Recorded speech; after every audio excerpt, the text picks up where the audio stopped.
Welcome back to ACL Q&A. Today we're going to touch on noises coming from the knee, clicking, popping, any type of music coming from your knee after ACL injury or surgery. This is super common.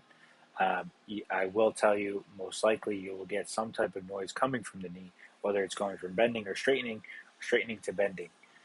Majority of the time, if it is not painful, we do not worry about it. Can't necessarily say exactly what it is, but it could be fluid buildup, could be scar tissue, could be just how the kneecap is gliding back and forth.